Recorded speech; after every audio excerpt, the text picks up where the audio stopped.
السلام علیکم ناظرین۔ ایک صحابی کا خوبصورت واقعہ۔ مدینے کا بازار تھا۔ گرمی کی شدت اتنی زیادہ تھی کہ لوگ نڈھال ہو رہے تھے۔ ایک تاجر اپنے ساتھ ایک غلام کو لیے پریشان کھڑا تھا۔ غلام جو ابھی بچہ ہی تھا، وہ بھی دھوپ میں کھڑا پسینہ پسینہ ہو رہا تھا۔ تاجر کا سارا مال اچھے داموں بک گیا، بس یہ غلام ہی باقی تھا جسے خریدنے میں کوئی بھی دلچسپی نہیں دکھا رہا تھا۔ تاجر سوچ رہا تھا کہ اس غلام کو خرید کر شاید اس نے گھاٹے کا سودا کیا ہے۔ اس نے تو سوچا تھا کہ اچھا منافع ملے گا، لیکن یہاں تو اصل لاگت ملنا بھی دشوار ہو رہا تھا۔ اس نے سوچ لیا تھا کہ اب اگر یہ غلام پوری قیمت پر بھی بکا تو وہ اسے فوراً بیچ دے گا۔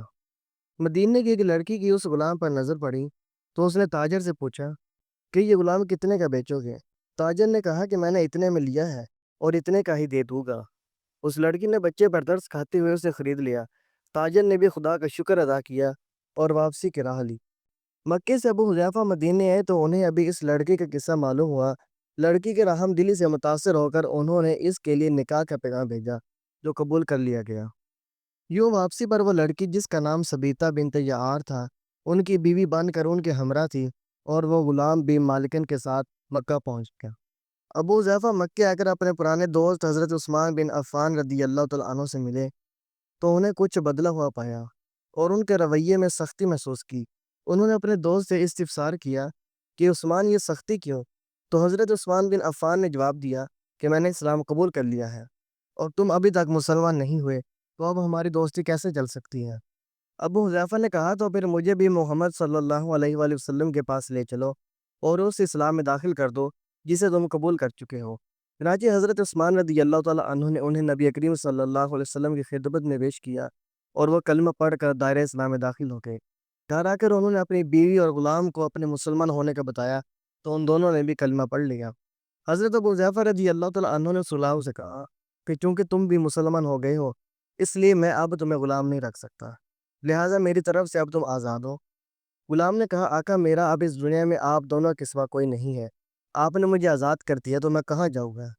حضرت ابو حذیفہ رضی اللہ عنہ نے اس غلام کو اپنا بیٹا بنا لیا اور اپنے پاس ہی رکھ لیا۔ غلام نے قرآن پاک سیکھنا شروع کر دیا اور کچھ دنوں میں بہت سارا قرآن یاد کر لیا، اور وہ جب قرآن پڑھتے تو بہت خوبصورت لہجے میں پڑھتے۔ ہجرت کے وقت نبی کریم صلی اللہ علیہ وسلم سے پہلے جن صحابہ نے مدینے کی طرف ہجرت کی، ان میں حضرت عمر رضی اللہ عنہ کے ساتھ حضرت ابو حذیفہ رضی اللہ عنہ اور ان کا یہ لے پالک بیٹا بھی تھا۔ مدینے پہنچ کر جب نماز کے لیے امام مقرر کرنے کا وقت آیا تو اس غلام کی خوبصورت تلاوت اور سب سے زیادہ حفظ قرآن کی وجہ سے انہیں امام چن لیا گیا، اور ان کی امامت میں حضرت عمر رضی اللہ عنہ جیسے جلیل القدر صحابی بھی نماز ادا کرتے تھے۔ مدینے کے یہودیوں نے جب انہیں امامت کرواتے دیکھا تو حیران ہو گئے کہ یہ وہی غلام ہے جسے ابھی خریدنے کے لیے تیار نہ تھا۔ آج دیکھو کتنی عزت ملی کہ مسلمانوں کا امام بنا ہوا ہے۔ اللہ پاک نے انہیں خوش گلو اس قدر بنایا تھا کہ جب آیات قرآنی تلاوت فرماتے تو لوگوں پر ایک محویت طاری ہو جاتی اور راہگیر ٹھٹک کر سننے لگتے۔ ایک دفعہ ام المؤمنین حضرت عائشہ رضی اللہ تعالیٰ عنہ کو رسول اللہ صلی اللہ علیہ وسلم کے پاس حاضر ہونے میں دیر ہوئی۔ آپ صلی اللہ علیہ وسلم نے توقف کی وجہ پوچھی تو بولی کہ ایک قاری تلاوت کر رہا تھا، اس کے سننے میں دیر ہو گئی، اور خوش الہانی کی اس قدر تعریف کی کہ حضور صلی اللہ علیہ وسلم خود چادر سنبھالے اور باہر تشریف لے آئے۔ دیکھا تو وہ بیٹھے تلاوت کر رہے ہیں۔